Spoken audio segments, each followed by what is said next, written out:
삼성증권 펫핑거 사태에 대한 대법원 판결이 확정됐습니다. 국민연금조차 18억 배상이라는 참담한 결과를 받았습니다. 자, 이제는 주식 상황을 일주일에 특별한 일 없으면 일주일에 한 번 정도만 살펴볼 생각입니다. 아, 줄여요? 그래서 굉장히 소중합니다. 예. 자, 함께하실 두 분 만나보겠습니다. 박시동 평론가 어서 오십시오. 네, 안녕하세요. 박시동입니다. 네, 반갑습니다. 고맙습니다. 머리 아주 잘 자르고 깔끔해요. 볼 때마다. 확 시원하게 잘랐는데 네, 괜찮은가요? 아주 너무 좋아요. 고맙습니다. 자, 그리고 박근영 부장님 어서 오십시오. 네, 안녕하세요. 박근영입니다. 네, 반갑습니다.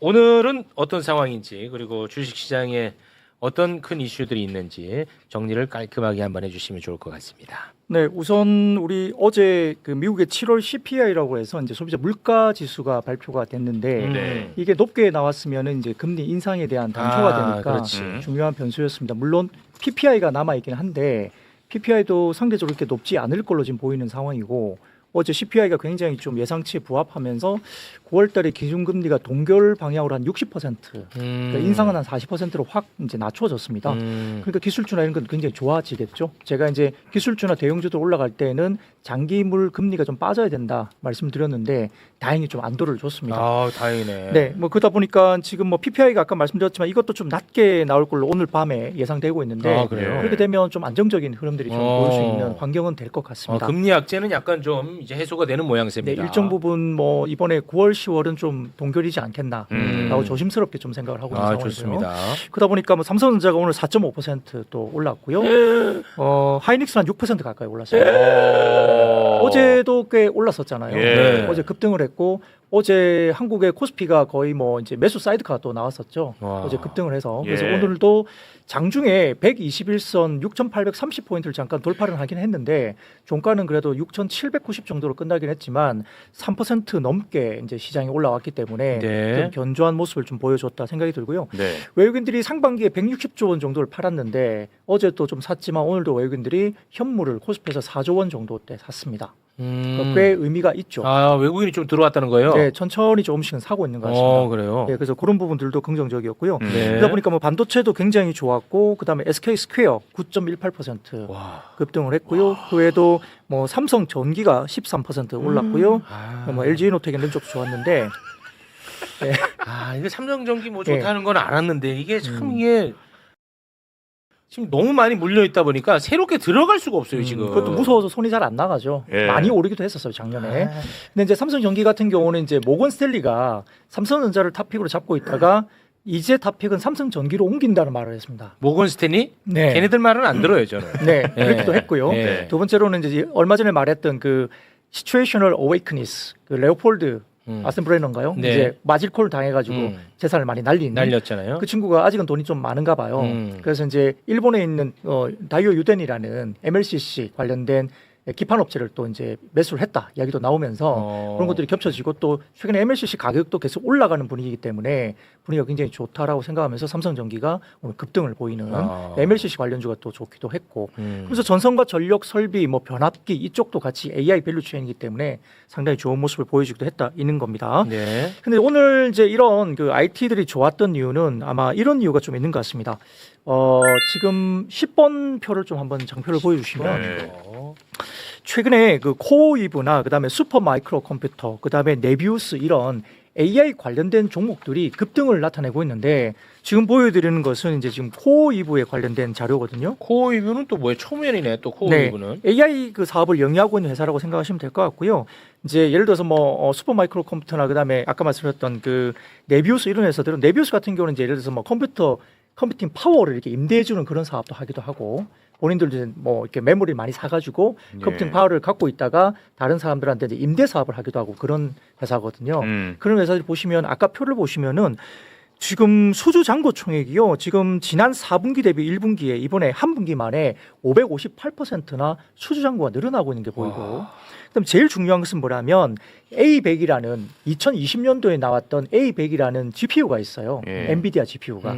그래서 우리가 마이클 버리가 맨날 이거 감가상각 2, 3년이면 끝나는데 왜 5년으로 늘려갖고 감가상각을 반영하냐라고 계속 공매도를 주장하면서 이제 이거 말이 많고 문제가 있다 주장을 해왔거든요. 네. 근데 코어위뷰가 이렇게 발표를 하면서 어떻게 했냐면 2020년도에 본인들이 만들었던, 그러니까 가져와서 이제 서비스를 했던 그 A100이라는 그게 29년까지 장기 연장 계약으로 가는 거예요. 그러면 이 A100이라는 이 GPU를 가지고 9년간 써먹는 거죠. 그러니까 이제 이게 가능하냐. 그래서 이게 결국은 이제 공매도나 그다음에 메모리가 짧게 끝날 거라고 말하는 사람들에 대한 반박이 됐다라고 생각하는 건데 13번 표를 한번 보여드릴까요? 13번 표를 보여드리면 이게 A100뿐만 아니라 뭐 H100, A200, B200 이 관련되는데 제일 아래쪽에 있는 선이 A100이고요. 중간에 하늘색이 H100, 제일 위에 있는 게 B200. B200이 뭐 최근 거겠죠, 상대적으로. 네. 이게 렌탈 가격인데 계속 올라갑니다, 지금. 안 빠져요. 그러니까 이게 이제 수요가 없으면 옛날 것부터 시작해서 가격이 빠져야 되잖아요. 네. 근데 대부분 이런 옛날 GPU부터 시작해가지고 최근 GPU까지 가격이 이제 약간 차이는 있지만 흐름들이 안 빠지고 레코드 하이를 계속 찍어내고 있고 코어위뷰가 2020년도에 했던 A100이라는 게 29년까지 장기 공급 계약으로 비싸게 계약을 했다고 이번에 발표가 된 거죠. 네. 그러면 A100이라는 걸 9년간이나 비싸게 하는 거잖아요. 근데 뭐 얘네들이 그렇게 서비스하면서 이게 수익으로 걷어들이는 뭐 그런 횟수는 한 1년, 2년, 3년이면 다 걷어들인다.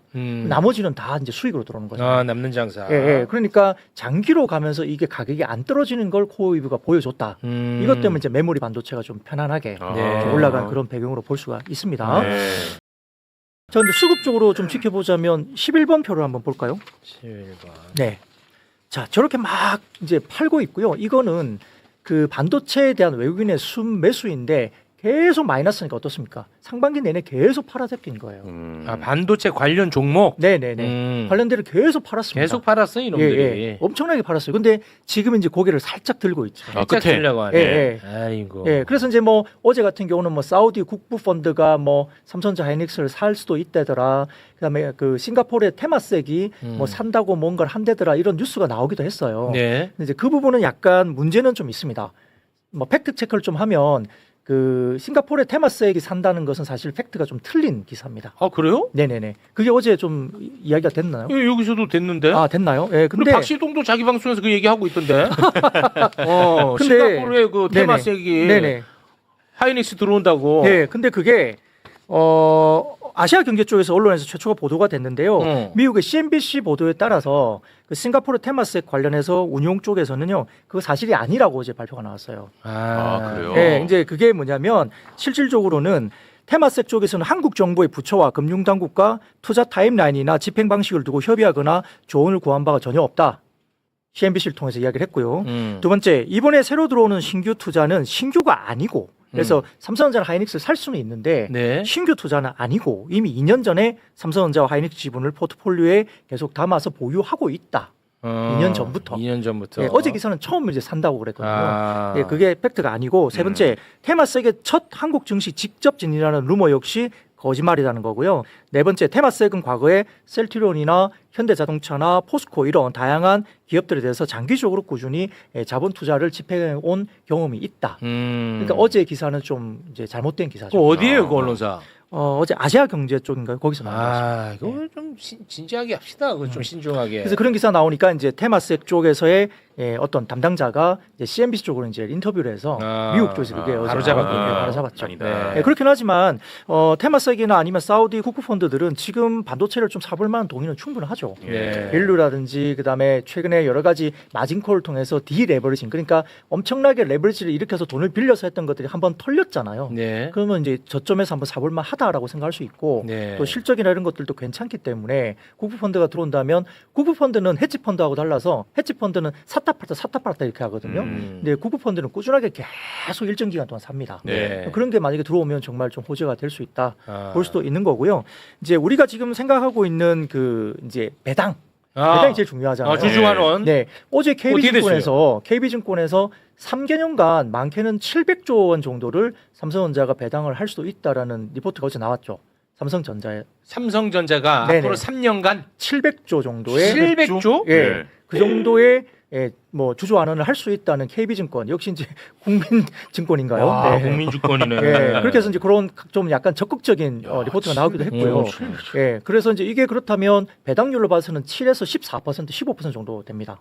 그러니까 삼성전자를 샀는데 배당이 15% 나오면 이거는 어마어마한 거잖아요. 네. 와, 배당이 15%가 나온다고? 이제 이대로 간다면? 계산을 하면. 계산한다면? 예, 예. 와, 대박 사건. 예, 근데 이게 3년 만에 700조가 가능한가는 사실 조금 모르겠어요. 뭐 아. 그건 이제 최대한 그럴 수 있다는 그런 식의 이야기인데 네. 그게 이제 KB증권에서 나왔고 그러다 보니까 오늘 같은 경우는 그 대신증권에서 이야기가 나왔는데 삼성전자가 최대 한 200조 원 정도까지는 아마 그 할 수 있다. 3년간? 아니죠. 올해. 아, 올해 네. 200조? 예, 예. 최대. 최대 예, 200조. 예. 근데 이제 좀 정성적으로 따져보면 아마 삼성전자가 한 100조, 그다음에 하이닉스가 한 80조 이 정도는 대신증권에는 올해 좀 가능하지 않겠나 아. 이런 리포트를 좀 나오기도 했습니다. 하이닉스는 80조. 네, 뭐 그 정도 나왔는데, 그러니까 대충 보면 두 회사 다 100조 원 언저리 정도는 내줘야 시장이 기대치에 좀 부응하는 거 아닌가. 아. 그것보다 좀 낮으면 좀 약간 좀 아쉽다라는 분명히 그런 느낌을 줄 수 있는 분위기예요. 네. 그러니까 100조 원 이상은 나와줘야 사람들이 좀 우리가 기대했던 정도만큼은 주주환원을 하는구나라고 좀 긍정적으로 반응이 될 것 같습니다. 그러니까 네. 상당히 좀 부담이 될 것 같긴 해요. 예. 아무튼 뭐 주주환원을 네. 좀 많이 하는 쪽으로 방향성은 잡혔나 보네. 그러니까 계속 그런 식으로 이제 기사들이 그렇지. 계속 나오는 거죠. 그 기사였을 때 기자들이 아무런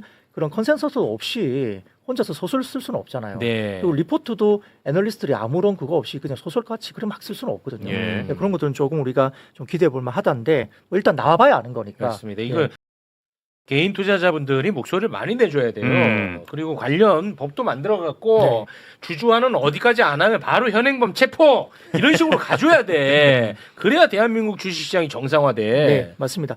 그리고 이제 수급적인 부분만 한 가지만 더 드리면 그 라운드 힐 그 ETF라 해가지고 이제 D램에 집중적으로 투자하던 라운드 힐 ETF가 있었거든요. 그게 이제 그 전에 하이닉스나 이렇게 집중적으로 막 매수를 하는 ETF가 있었는데 네. 이번에 새롭게 등록을 한 게 뭐냐면은 이제 하이닉스나 삼성전자만 사지 말고 삼성그룹 전체에 대한 ETF를 만들자. 그래서 그걸 이제 미국에다가 이제 SEC라 해가지고 거기에 심사 승인을 이제 좀 등록을 했다 이렇게 나왔습니다. 그렇게 되면 종목과 관련된 부분들이 기존에 미국 투자자들이 접근을 좀 하기 힘들었던 종목 가운데 삼성물산, 삼성전기, 삼성 SDI, 삼성생명, 삼성바이오로직스 이런 삼성그룹 주요 그룹사에 대해서 수급이 좀 유입될 가능성이 굉장히 높다. 왜냐하면 지금 최근에 미국인들도 그렇고 외국인들이 삼성전자 하이닉스 사고 싶어서 굉장히 안달하는 그래요? 개인들이 많다고 해요. 실제 마이크론에 이렇게 다니는 분들도 현지에서 야 내가 삼성전자 하이닉스 사고 싶은데 어떻게 하면 되냐고 많이 물어보신대요. 개인들이 거기 그래? 근무하는 개인들이 왜냐하면 마이크론 다니다 보니까 이게 디램 업황 좋은 걸 아니까 이 회사를 사고 싶은데 방법이 잘 없던 거죠. 근데 이제 이렇게 라운드 힐 인베스트먼트 쪽에서 이제 이렇게 ETF를 만들어 가지고 이제 삼성전자만 사지 말고 삼성그룹이 좋아 보이니까 ETF를 만들어서 지금 말씀드렸던 그런 종목들 중심으로도 투자를 할 수 있게끔 네. 열어주는 것도 지금 만들고 있으니까 네. 수급이 그러면 국내 대형주에는 분위기가 좀 이제 완화될 수 있는 네. 그런 부분이 좀 간다라고 볼 수도 있습니다. 알겠습니다. 이거 좀 착각을 하시는 것 같은데 네. 최욱이 네가 그 주식 투자를 하니까 자꾸 주식 코너를 하냐라는데 그거는 바뀐 겁니다. 순서가 시대를 따라가기 위해서 저는 주식을 투자한 거야. 지금 흐름과 좀 내가 투자해서 하는 게 아니고 네. 방송을 위해서 투자한 거예요. 음. 답답하시네 진짜. 저희가 자주 다퉈요. 근데 이제 장기로 봐야 되는데 음. 가끔 자주 들썩이시는 것 같아서. 일일비한다 너무. 그러니까 예. 내가 그렇게 해야 방송이 살잖아. 네. 아시겠죠? 이해했습니다. 네. 근데 그 사기꾼들은 음. 어떤 게 사기꾼이야? 네. 나는 막 들썩인 다음에 나는 쑥 팔아. 음. 이런 사기꾼이잖아. 네. 그런 짓 할까봐 내가 음. 산 거예요. 저도 진짜 가치 호흡하려고. 알겠습니다. 그럼 뭐 네. 방송에 대한 호흡이나 어떤 방송 진행의 어떤 카리스마 네. 저도 배워야 되겠네요. 이거 배운다고 될 일은 아니에요. 그래요? 못 배워요. 그런가요? 타고난 거니까. 타고난 거니까. 네. 자, 박시동 평론가님. 예. 네, 오늘 뭐 시황 사실은 할 말이 많은 날이었는데 많은 날이요? 부장님께서 네. 일목요연하게 잘 정리해 주신 것 같아서 좋았고. 약간 저는 뭐 오늘 뭐 증시 분위기도 그래도 괜찮으니까. 괜찮아요? 예. 구천은 가는 거죠? 저는 개인적으로 그렇다고 봅니다. 구천 본다고. 네. 요거 녹취 따나. 네. 얼마든지 저의 의견이니까요. 네. 구천 간다고 보죠. 그러니까 오늘 같은 날 약간 좀 평소 같으면 안 봤을 막 증시가 급박했으면 안 봤을 뉴스인데 한번 좀 다뤄볼 만한 의미가 있어서 가지고 왔는데요. 네. 어저께 나온 일단 얘기인데요. 삼성증권이 국민연금에 18억 6천만 원을 배상해라라는 판결이 대법원에 이제 확정됐다라는 기사가 어제 나왔습니다. 네. 근데 이게 뭔 사건인데라는 걸 좀 같이 얘기하고 싶어요. 저는 예, fat finger라고 하는 용어가 있습니다. fat 이 뚱뚱한, finger 손가락에 살이 찐 거죠. 네. 신기루신가요? 그래서 키보드를 눌러야 되는데 어. 손가락이 뚱뚱하니까 두 개를 누르게 되는 거죠. 쉽게 말하면 사람이 키보드나 뭐 숫자나 아무튼 이런 것들을 잘못 입력해서 생기는 실수, 휴먼 에러 같은 거죠. 예. 네. 그런 거로 인한 금융 사고를 말하는 용어예요. 금융사고. 금융사고입니다. 근데 뭐 사기치고 횡령하고 이런 게 아닌 사고를 얘기하는 거죠. 실수. 예, 실수. 예. 근데 우리나라에서도 그렇고 세계적으로 그렇고 이런 사건들이 많이 있었는데요. 우리나라에서는 심지어 이런 사건으로 증권회사 하나가 문 닫은 적도 있습니다. 예. 근데 그에 필적할 만큼 이것도 굉장히 정말로 전설적인 사건이에요. 그래요. 그거에 관한 최종 판단이 나왔고, 예. 그래서 그걸 이제 어차피 금융 지식도 좀 중요하니까 그렇죠. 시청자분들도 좀 아실 겸 그리고 그 사건이 의미하는 진짜 우리가 좀 들여다봐야 될 부분, 남은 숙제 이런 걸 좀 말씀드리려고 합니다. 좋습니다. 네. 네. 2018년에 있었던 사건이에요. 2018년. 예, 삼성증권의 우리 사주는 뭐죠? 근로자들이 네. 자기 회사의 주식을 갖고 있는 걸 우리 사주라고 네. 하잖아요. 거기에 이제 우리 사주에 그것도 이제 주주는 주주니까요. 배당금을 넣어야 될 때가 된 거예요. 그러니까 이제 배당금을 넣어야 되는데 한 주당 1,000원 이렇게 딱 해가지고 배당금 입력 이렇게 딱 버튼을 눌러야 되는데 그 입력하는 직원이 한 주당 그러니까 주식 한 주당 1,000까지는 잘 넣었어요. 끝에 원을 넣어야 되는데 여기다가 단위를 주로 넣은 거예요. 주. 그러니까 한 주를 갖고 있는 사람한테 1,000원을 입력해야 되는데 1,000주를 1,000주를 준 줘버렸어? 거예요. 1,000주를. 그러면 1,000배가 뻥튀기 돼버리네. 그렇죠. 그래서 와. 그래서 잘못 입력된 주식 총수가 몇이냐면 시가로 하면 112조예요. 112. 예, 그래서 28억 1,200만 주가 오류 입력됩니다. 어마어마한 사건이죠. 예. 예. 어마어마한 사건입니다. 자, 전체 이미 삼성증권 발행 주식 수의 30배예요. 발행 주식의 30배야. 30배. 예. 어마어마하네. 그리고 세상에 존재할 수 없는 이유가 뭐냐면 정관에 규정돼 있는 발행 한도가 있잖아요. 한도를 애저녁에 넘어갔기 때문에 예. 이런 건 세상에 존재해서는 안 되고 존재할 수도 없는 주식이죠. 그래서 유령 주식 사건이라고 하는 거예요. 근데 그게 입력이 되나 보네. 그게 바로 문제입니다. 그 얘기가 결론이에요. 좀 이따 그래요? 말씀드릴게요. 그래서 어마어마한 물량의 유령 주식이 주식회사 증권회사 직원들한테 딱딱 찍힌 거죠. 근데 이 사람들은 전문가잖아요. 증권맨들이 아닙니까? 그러니까 이 사건을 딱 보면 이거 오류다, 잘못되다는 걸 알아야 정상입니다. 그런데 그걸 알았겠죠. 알았는데 순간적으로 욕심이 생긴 사람이 있죠. 남의 물건, 남의 지갑을 보고 이거 내가 가져야지라는 욕심이 생긴 거죠. 나한테 이제 계좌에 찍혔는데 네. 갑자기 이렇게 1,000배가 뻥튀기 됐어. 예. 그럼 이 사람들도 이게 잘못 오류로 찍힌 걸 알았을 텐데. 아는 전문가들입니다. 전문가들인데 욕심낸 사람이 욕심낸 있었어? 사람이 있죠. 그래서 한 22명 정도가 30분 사이에 이거 내 계좌에 들어왔을 때 이거 팔아야 된다라고 해서 실제로 팔아버립니다. 직원인데 예. 그놈들은 저 이재용한테 그 빠따 맞았다. 와 내가 다 불안하다. 그래서 몇 명이 팔았다고? 22명이요. 22명이 팔고. 양심 500만 주 넘게 실제로 매도 체결이 돼요. 500만 주가 체결이 돼. 예, 30분 사이에. 야 이거 재밌는 사건이네. 재밌는 사건이에요. 그래서 실제로 주가가 갑자기 폭락하죠. 이유 없이 매도 물량이 쏟아지잖아요. 그냥 뭐 시장 가고 뭐고 막 던지지 않습니까? 이 사람들이 공짜니까. 그래서 실제로 30분 상간에 주가가 11.7% 거의 한 12%가 빠져요. 이거는 그럼 사건이 복잡해진다. 굉장한 사건이 벌어진 거죠. 이 11% 그럼 손실 본 사람들이 생겨나는 거야. 이거 사건이 계속 꼬리를 보는 사건이 돼버려. 이 사람들이 매도한 물량을 금액으로 환산하면 1,820억이지만 실제로 그 주가에 해당되는 영향을 받은 수많은 주주들은 어마어마한 규모로 커지는 겁니다. 이건 이 사건 복잡해져 이렇게 되면. 자, 이제 이 사건이에요. 자, 이 사건이 그래서 이제 끝에 어떻게 됐냐? 아까 그 판 사람들은 형사처벌을 받았습니다. 예. 형사처벌까지 받아요? 당연하죠. 남의 걸 갖다 팔았으니까. 그래? 그렇다고 치고요. 해고도 됐겠지. 예, 대표이사도 책임을 지고 사임을 합니다. 아, 일단 그런 정도까지 인적 책임은 물리는데 네. 자 문제는 우리한테 남는 진짜 문제 아니겠습니까? 왜 이런 일이 가능해? 어떻게 유령 주식이 만들어져? 자 그래서 이 사건에 드러나야 될 문제 일단 교훈 하나는 이제 뒷얘기 좀 이따 하고요. 중요한 얘기는 교훈 하나는 우리나라 최고의 전통 있는 회사 아닙니까? 삼성증권. 그 회사조차도 그 당시 사실은 유령 주식을 전산으로 마음대로 만들어낼 수 있는 상황이었다는 거예요. 이거 만약에 시가로 112조짜리 사건이었으니까 그런데 재미삼아 200조, 재미삼아 100조 만들어서 그냥 유통됐어도 모르는 일이에요. 우리나라 최고의 전산이 이 지경이었다라는 게 드러났죠. 그 크네. 자, 이 사건이 말하는 바 아직도 이런 류의 밝혀지지 않은 또 다른 어떤 신종 금융사고가 날 수 있다는 거예요. 늘 전산이 완벽하지가 않아요, 우리나라가. 자, 두 번째. 없던 주식이 만들어서 유통이 됐다. 팔렸다. 체결이 됐다. 떠오르는 게 뭘까요? 늘 시장에서 나오는 게 야, 불법 공매도 이 사람들 늘 없던 주식 만들어서 내다 팔아. 원래 공매도는 빌려서 파는 거거든요. 차입 공매도만 합법인데 빌리지도 않고 막 파는 사람들 많아. 그 당시 막 그랬거든요. 근데 시스템적으로 그게 가능하다는 게 입증이 됐죠. 돼버려서. 와. 어마어마한 문제가 드러난 겁니다. 와. 자, 그다음에 뭐 일단 이런 문제가 예. 우리 사회 숙제로 던져졌었죠. 자, 그다음 재밌네. 이제 중요한 겁니다. 근데 아까 최고 앵커가 바로 직감적으로 동물적으로 직감했던 거. 손실난 사람들 어떡할 거야?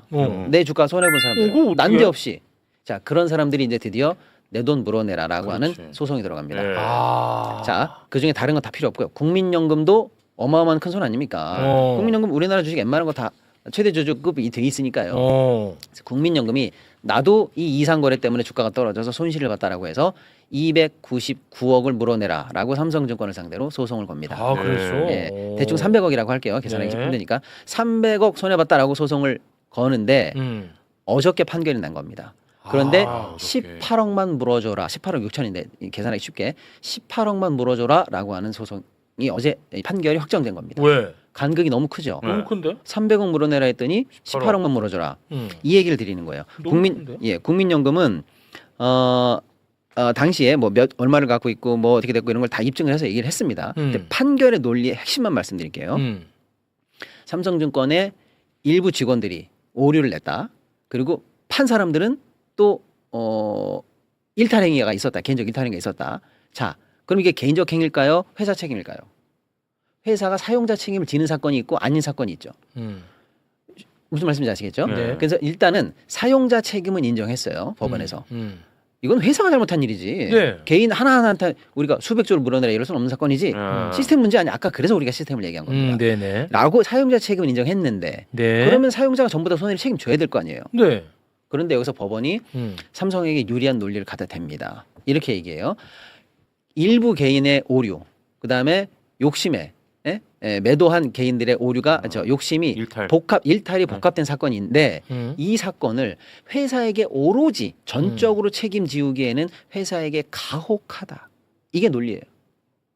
그래서 국민연금은 아무런 죄 없이 손실을 봤는데 그냥 너의 손실 반을 깎어. 이유가 없죠.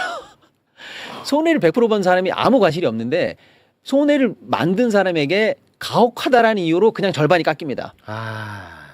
절반이 깎여요. 아니, 삼성 특별법을 따로 만들어 그냥. 나는 그게 소위로 속편할 것 같아 매번. 좀 어이없다. 그 얘기입니다. 그리고 국민연금이 원래 정상가였는데 낮은 가격으로 손해를 봐서 이제 국민연금도 손실 때문에 팔았을 거 아닙니까? 손절을 쳤을 거 아니에요. 그 차액만큼만 인정을 해줘요. 그리고 사실 낮은 가격이니까 국민연금이 다른 부서나 다른 쪽 파트에서 연금이라는 한 지붕이 있지만 샀을 수도 있잖아요. 그러니까 야 너는 근데 생각해보니까 손해를 봤지만 낮은 가격이 들어간 적도 있지. 그거는 까자 이렇게 되는 거예요.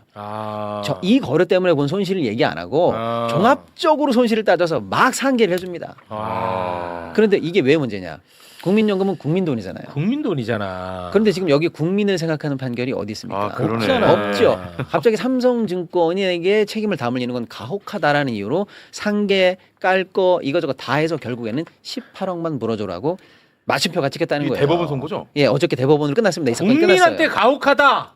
자, 오경민 대법관님, 국민에게 가혹해. 네, 그 얘기입니다. 자, 그런데 한 가지 우리가 간과한 사실이 더 있습니다. 2018년에 벌어진 사건이에요.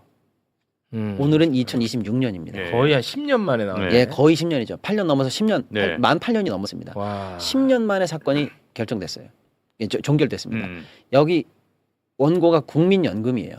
제일 힘 있는 기관이고 돈이나 뭐 이런 게 없는 기관이 아니잖아요. 그렇지. 그래도 안 되네. 국민연금이 달라붙어도 삼성한테 안 되네. 삼성한테 판결을 받아내려고 8년이 걸립니다. 와. 이거 개인이 소송하면 8년 버틸 수 있었겠어요? 안 되죠. 그러니까 어린 택도 없는 이 얘기예요. 법 만든다고 해서 될 일이 아니라니까 바로 그래서. 그겁니다. 그래서 아유. 이런 어떤 좀 재미라면 재밌지만 좀 눈에 띄는 전설적인 사건이었다라는 의미로 팻핑거 사건 하나를 소개해드렸고, 야 우리나라 증권회사의 전산이 이랬었구나라는 걸 보여드리고, 예. 국민연금 같은 기관이 달라들어도 배상받기가 이렇게 어려운 자본 시스템이 너무 후진적이다. 여기까지 결론을 냅니다. 예. 그런 건 이 사건을 이제 통해서 우리가 배워야 될 얘기고, 한 발만 더 나가겠습니다. 그러면 정말로 우리는 제대로 된 금융 시스템과 사법 시스템을 갖고 있는지까지 나아가 볼게요.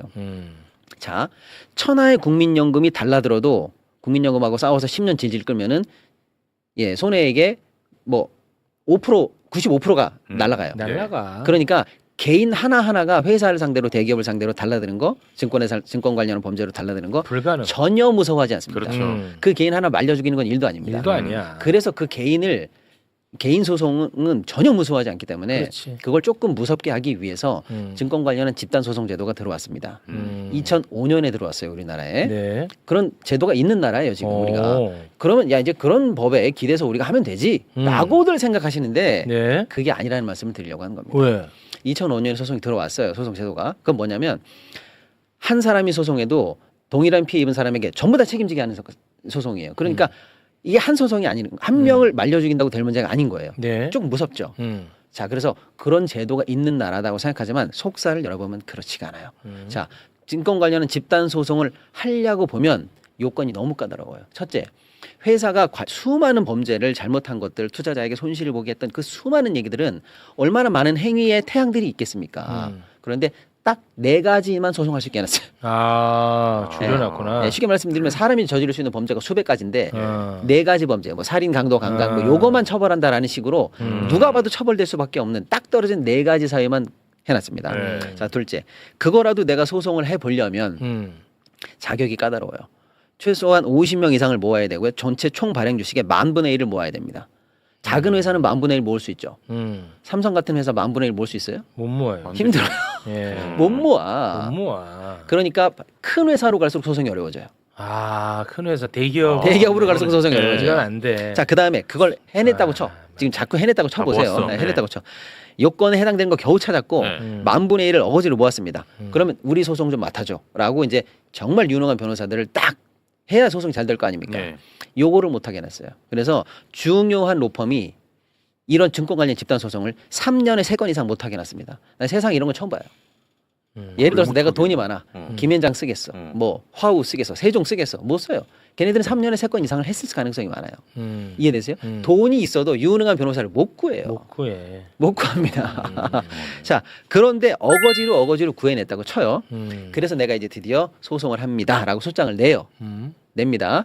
그러면 어떻게 되게요? 네가 그 요건을 잘 지켰는지 안 지켰는지를 심사하는 사전 소송 허가 제도예요, 우리나라가. 그래서 판사가 저 이런 억울한 일을 다 했으니까 저 회사랑 소송합니다. 아까 그 삼성증권 같은 사건 때문에 소송합니다라고 하면 잠깐 본 내용은 들어가기도 전에 네가 요건을 갖췄는지를 나는 사법 심사하겠다라고 하는 허가제로 운영이 돼요. 아. 이 허가가 3심이에요. 그 허가가 이 3심이야? 허가가 3심이에요. 그래서 사실은 증권 아니, 관련 허들이 몇 개야 도대체? 그래서 우리는 증권 관련한 소송이 사실은 6심으로 6심제네? 운영되고 있습니다. 최악 이런 게 있다는 걸 상상을 못했죠. 이야. 그거 안 못하지. 못합니다. 그래서 예. 이 허가가 3심이에요. 그래서 중요한 건 뭐냐면 그 허가하는 과정에서 1심에서 만약에 제가 아까 그 어마어마한 허들을 넘어간 개인이 이겼다고 해봐요. 그래서 네.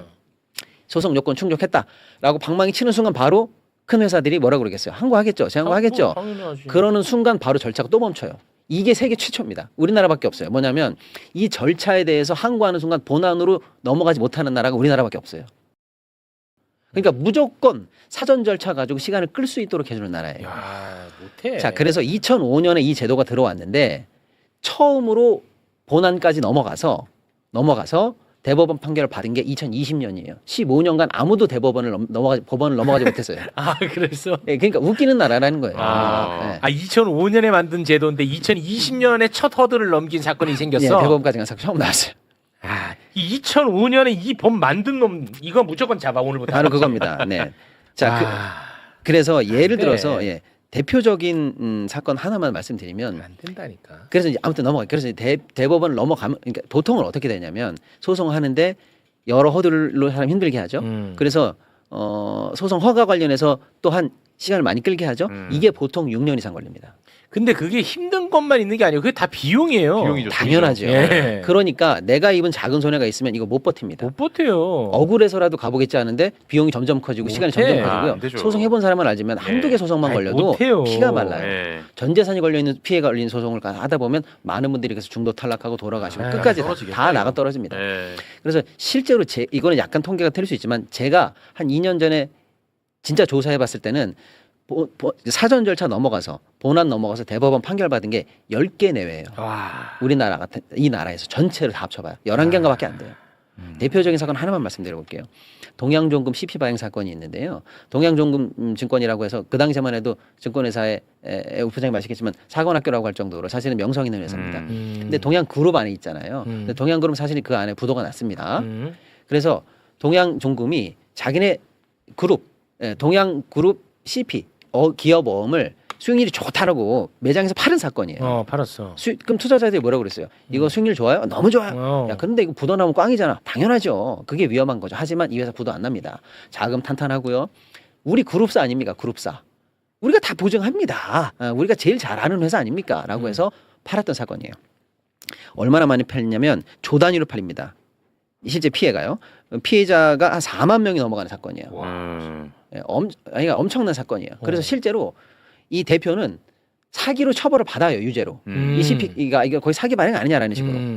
분위기가 증권 관련 집단 소송하면 잘 될 것 같잖아요. 회사 그리고 실제로 발행되고 나서 일주일 있다 부도난 사람들도 엄청 많아요.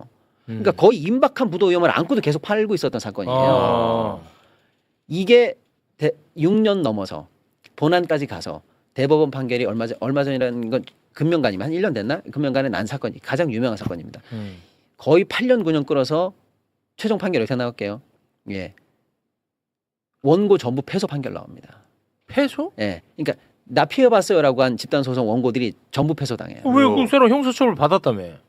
그러니까요. 그건 형사까지 받은 사건인데 증권 관련 집단 소송에서 거의 10여 년을 사람을 피를 말리게 한 사건인데도 증권 관련해서 집단 소송 관련해서 원고가 져요.